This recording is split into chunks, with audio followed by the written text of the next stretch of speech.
This is Optimal Relationships Daily, episode 1438. How to Talk So Your Kids Will Listen and Listen When Your Kids Talk, Part 2, by Kristena of CoreLivingEssentials.com. Hello, everybody. Happy Friday. My name is Greg Audino. I am your host and narrator. Happy to have you back once again as we look to actually continue a post that we started yesterday. It's a longer one, and parts 1 and 2 fit together really seamlessly, so I strongly suggest pausing here and listening to yesterday's episode first if you haven't done so already. Again, that's yesterday's post 1437. But if you're all caught up, then let's dive into the remainder of this article now and continue optimizing your life. How to Talk So Your Kids Will Listen and Listen When Your Kids Talk, Part 2, by Kristena of CoreLivingEssentials.com. Number 2, permissive. This style is easy to fall into when we're tired, frustrated, overworked, and overstressed. Understandably, we just want to be left alone. Permissive parents usually show warmth and love toward their children, but offer little guidance or direction. In most cases, they allow children to regulate their own activities as much as possible and avoid teaching or exercising of any control, even with regards to socially acceptable limits on behavior, and in many cases, because the parents want to avoid confrontation. A parent in this style is a complete lack of structure or parental power. As a result, children often feel lost and don't know how to survive in the world as an adult.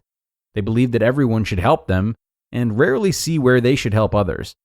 Few of these children handle stress well and in the end are rarely happy, confident, or emotionally strong. Number 3, authoritative.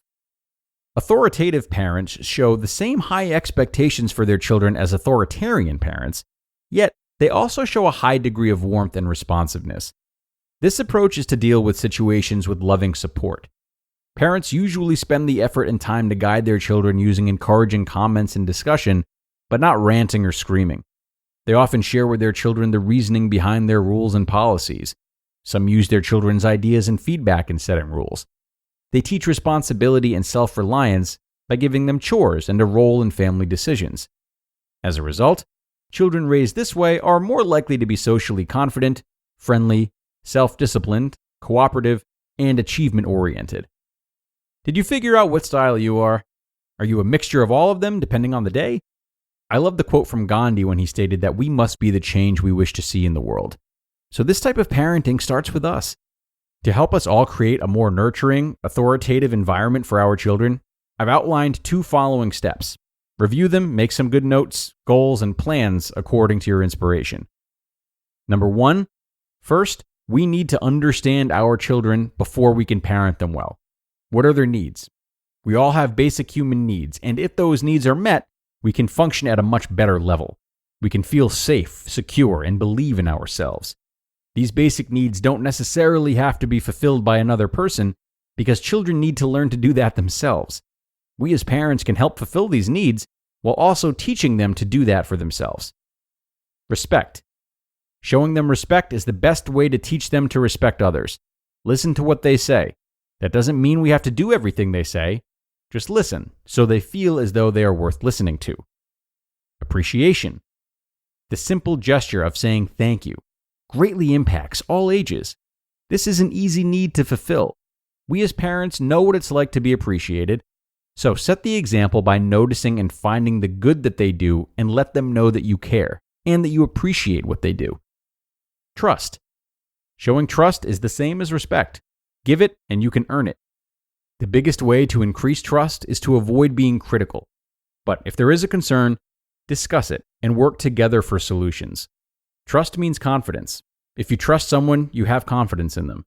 It can be that you trust that they will do their best or that they will tell the truth. There are many levels of trust. And in a relationship where there's trust, offense is not present. It's easier to understand each other. Feeling safe. A person needs to feel safe and not tormented in order for them to open up. Can they tell you something without causing an outburst on your part? You may not like what they say, yet it's still important to keep trying to understand. The more they feel understood, the easier it is for them to take a no answer. Validation. To know and feel what we contribute is valued really has an impact. The best way to make a person feel valued is to listen to what they have to say. Encouragement. When we're told we can't achieve our dreams, we can easily let our dreams die. When we give encouragement, even if the idea is not what you would recommend, it can be the simple gesture that lets our children thrive. They can easily tell if you care. If their needs are fulfilled, they are a lot happier and a lot less rebellious. And number 2, take a few minutes to evaluate children's abilities. Some have the gift to stuff a ball in a basket and make lots of money doing it. Some have the gift of making friends and they're surrounded with people who care. Here is a great place to pause and think, then write down your child's abilities. Remember, if we judge a fish by his ability to climb a tree, we may not have very many fish. This is a good place to stop and ask questions to see what your child's needs and abilities are. What do I see my child doing when they don't have to do anything? What seems to make them happy? What are they good at? Sometimes we love doing something, but we're not quite good at it yet.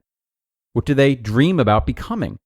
And what do others compliment them about the most? Take some time to get to know your child and then act accordingly.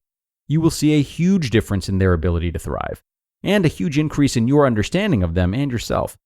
It'll be very rewarding, and it will also build a lifetime of memories.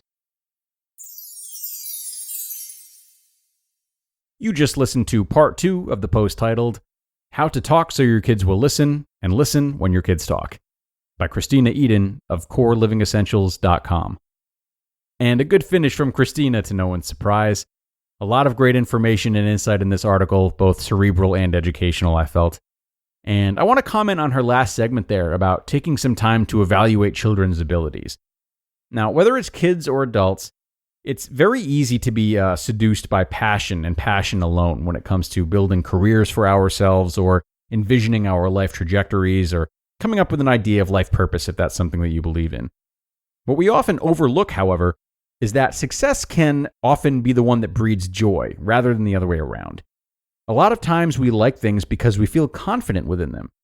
So when it comes to really scouting our own abilities or the abilities of our children, we don't want to abandon natural interest by any means, but instead consider a blend. What has shades of being something that you're good at, something you enjoy, and something practical all at once? It can be really useful to take a balanced approach like this when looking to make future plans on how we'll spend our time. And while it may be more applicable for adults or, at least teens who are considering what type of work they might like to get into, there are still opportunities to consider how this looks for children as well. Okay, everyone, and that's going to bring us to the end. Thank you so much for being here and listening to both parts of this lengthy post. Thanks, of course, to Kristena for letting us share, and enjoy your Friday if you're listening in real time. I hope you have a fun, safe rest of your day, and be sure to come on back tomorrow for our weekly Q&A, where your optimal life awaits.